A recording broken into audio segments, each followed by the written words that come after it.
More than 84% of voters in Southwest Washington turned out for this election. As the area grows and voting patterns change, we wanted to look at what some of those results are telling us. Morgan Romero joins us live in the newsroom this morning.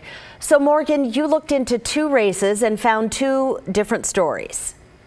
Yeah, absolutely. I did. First, let's look at the matchup between Jaime Herrera Beutler and Carolyn Long. We should note almost 393,000 people turned out to vote in the 3rd Congressional District in Washington.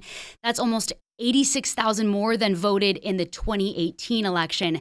That congressional area spans from the Oregon border up through the Columbia River Gorge to Rainier and west to the coast. It's a rural suburban area. Democrat Carolyn Long ran against Congresswoman Jaime Herrera Beutler 2 years ago. And in fact, both times, Long posed a serious threat to unseat the incumbent. But in this election, Long is losing by 12%, almost 47,000 votes, with more votes still being counted. While the race was still competitive, the gap actually widened in Beutler's favor this time around. According to the New York Times, Herrera Beutler won every county in the 3rd Congressional District. That includes the most populated Clark County, which went to Long last time. There's a good reason to think that maybe in Clark County, that the increases in population in Clark County have been more moderate and conservative.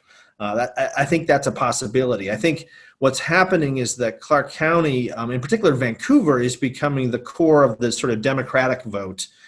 Democratic Party vote in the 3rd district. It's without that, there's not the ability to be competitive, but there needs to be some ability to be competitive in other parts of the district, which generally are very conservative.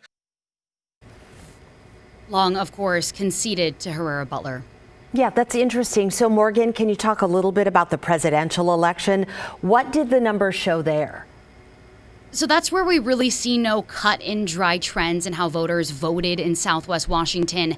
Biden did win Pacific and Clark counties, much of the area that went red for Herrera Beutler, but Trump, meanwhile, won every other county in Southwest Washington.